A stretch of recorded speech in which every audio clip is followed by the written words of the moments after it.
Harka fuunii akkam jirtu kabajamtoota daawwattoota keenyaa kun oduu torbanii isiniif qopheeffannedha. Oduu waliin ana Firaa'ol Haayiluuti.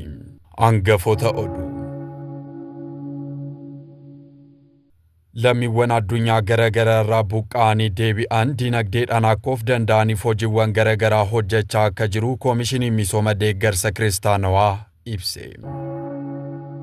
Sababoota garaagaraatiin manneen kiristaanaa cufaman bansiisuu fi tajaajila isaa cimsuuf kutaan lallabaa Affaar bara kana cimee hojjechuuf kaayyoo qabaachuu isaa ibse. Ergama qulqulleettii mana kiristaanaa fi waldaa qulqullootaa galmaan gahuu keessatti ga'een karoorri sochii uummataa qooda fudhattoota hundaa olaanaa akka ta'e himame. Manneen barnoota abinnatii qabeenya cimaa kaarikulamii ammayyaa akka qaban ibsame. Manneen barnoota abinnatii yookiin bu'uuraa babal'isuu fi haala baraa waliin wal simatu taasisuun bu'aa qabeessa taasisuuf tattaaffiin cimaan taasifamaa akka jiru ibsame. Mana kiristaanaa fi jireenya hawaasummaa irratti gufaatileen mudachaa akka jiru ibsame. Oduu bal'inaan. Lammiiwwan addunyaa garaagaraa irraa buqqa'anii deebi'an dinagdeedhaan akka of danda'aniif hojiiwwan garaagaraa hojjechaa akka jiru Koomishiniin Misooma Deeggarsa Kiristaanawaa ibse. Biruk Baraddad. Hojii geggeessummaatti Daayirektarri sagantichaa Obbo Balaayi Naggasan akka jedhanitti hawaasa buqqaatota ta'uun isaanii mirkanaa'anii fi miidhaaf saaxilamoo ta'aniif gargaarsi namummaa taasifamaa jira jedhan. Buqqaatonni dhaabbiidhaan dinagdeen akka of danda'aniif koomishiniin adeemsa teechisuun raawwirra jiraachuun isaas ibsameera. Obbo Balaayi itti dabaluudhaan hojiin gargaarsaa amma deemaa jiru kun mana kiristaanaaf qofa osoo hin taane haala biyyattiis ni jijjiira jedhan. Dhumarrattis piroojeektoota 3 kanneen hawwii, abdii fi jalqaba ijoollummaa jedhu bocuun hojiirra oolchuuf sochiirra akka jiru ibsameera. Sababoota garaagaraatiin manneen kiristaanaa cufaman bansiisuu fi tajaajila isaa cimsuuf kutaan lallabaa Affaar bara kana cimee hojjechuuf kaayyoo qabaachuu isaa ibse. Qulqulleettiin mana kiristaanaa ergama ishee keessaa tokko lallaba wangeelaa waliin gahu akka ta'e ni beekama. Kana raawwii taasisuufis sababoota adda addaatiin manneen kiristaanaa cufaman bansiisuu akkasumas hojii tajaajiltootaa cimsuu hojjetamaa akka jiru kutaan lallabaa Affaar beeksiseera. Kutaan lallabichaa mana barumsaa sanbataa cimsuu fi sirna barnootaa haaraa raawwii taasisuu irratti akka argamu itti gaafatamtoonni manneen barnootaa sanbatichaa dabaluun eeraniiru. Dabalataanis kutaan lallabichaa tajaajila mana kiristaanaa hojiiwwan misoomaa irratti xiyyeeffannaa kennuun hojjechaa jiraachuu himaniiru. Ergama qulqulleettii mana kiristaanaa fi waldaa qulqullootaa galmaan gahuu keessatti ga'een karoorri sochii uummataa qooda fudhattoota hundaa olaanaa akka ta'e himame. Manni kiristaanaa Ortodoks Tawaahidoo Itoophiyaa karoora tarsiimoo waggaa 10f baastee jijjiirama fiduu keessatti waldaan qulqullootaa hojiiwwan isaa keessatti karooricha galchuun irratti hojjechaa akka jiru ibsameera. Gama kanaan yeroo ammaa kana kutaan tajaajila hariiroo hawaasummaa fi tumsa karoora sochii uummataa qooda fudhattoota hundaaf hojiirra oolchuuf hojjechaa akka jirus eerameera.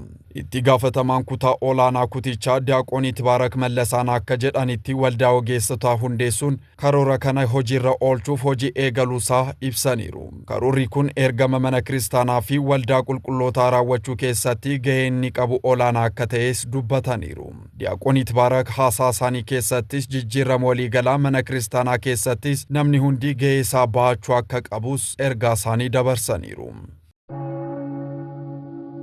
Manneen barnoota abinnatii qabeenya cimaa kaarikulamii ammayyaa akka qaban ibsame. Oduu dabalataaf Biruk Baraddad. Kunis sirna barnoota ammayyaa irratti gumaacha qabu kan agarsiisu kitaabni mata duree abinnatiin barnoota ammayyaaf jedhuun kan eebbifame yoo ta'u, qo'annoo kitaabichaa kan dhiyeessan Profeesar Alamaayyoo Taklamaariyaam akka jedhanitti kaayyoo fi yaada sammuu irratti kutannoo qaban hojiirra oolchuun kan barsiisan akka ta'e himaniiru. Kitaabni hayyoonni biyya keessaa fi biyya alaa 14 ol irratti hirmaatan kun dhimmoota fooyya'insa barnoota ammayyaatiif furmaata yaada kennan kan of keessatti hammate yoo ta'u, kanaafis mana barumsaa moodeela ta'e kaarikulamii ammayyaa waliin walitti makamu akka qabu Profeesar Abbaa Hayilamaariyaam ibsaniiru. Manneen barnoota abinnatii yookiin bu'uuraa babal'isuu fi haala baraa waliin wal simatu taasisuun bu'aa qabeessa taasisuuf tattaaffiin cimaan taasifamaa akka jiru ibsame. Beeteleem Tafarraan akka taanutti qindeessiteetti. Jiraachuu qulqulleettii mana kiristaanaa eeguu keessatti manneen yaa'ii lallabaa gahee isaan qaban olaanaadha. Kanaaf manneen yaa'ii lallaba babal'isuu fi cimsuu akkasumas haala baraa waliin wal simsiisuuf irra caalaatti gammachiisa taasisuuf hojiiwwan misoomaa adda addaa hojjechaa akka jiru kutaa lallaba Walloo Kaabaa beeksiseera. Hoogganaan waliigalaa kutaa lallaba Lixa Goojjaam Luba Tsahaay kaasee gama isaaniitiin manneen barnoota abinnatii bu'uuraa akka danda'an gochuuf dhaabbii warshaalee irraa eegaluun piroojektota hedduu hojjechaa jira jedhan. Dabalataan manneen barnootaa iddoo akka argataniif hojiiwwan misoomaa hojjechaas jira jechuun hoogganaan waliigalaa kutaa lallaba Lixaa Gondar Hayyuu Abbaa Haayilamaariyaam Yaasaay ibsaniiru. Mana kiristaanaa fi jireenya hawaasummaa irratti gufaatileen mudachaa akka jiru ibsame. Qulqulleettii mana kiristaanaa jireenya furaa fi hawaasummaa abbootii qulqulluu daandii isaanii akka duukaa buunu kitaaba qulqulluu sababa gootee barsiifti. Hawaasni dubbisne tokko akka jedhanitti haala jireenya furaa fi hawaasummaa itti raawwatan kan ibsan yoo ta'u, akka eeyyama Waaqayyootti nama gaarii ta'uudhaan namoota rakkatan gargaaruun kadhannaa taasisuun akka dabarsan dubbatan. Barsiisaa Fissahaa Tasfaayeen akka jedhanitti jireenya furaa fi hawaasummaa waliin deemsisuun dirqama akka ta'e kan kaasan yoo ta'u, wal dandeessisuun tokkummaadhaan jiraachuun bu'aa qabeessa ni taasisas jedhan. Haa ta'utii yeroo ammaatti kiristaanummaan qormaata hedduu keessa akka jiru ni beekama kan jedhanis yoo ta'u, kanas kadhannaadhaan soomaan dabarsuun akka barbaachisu dhaamsa isaanii dabarsaniiru. Egaa kabajamtoota daawwattoota keenyaa oduu torbanii isiniif qopheeffanne kanumaan goolabama. Qophiilee televezyiinii waldaa qulqulloota hafan waliin turtii gaarii.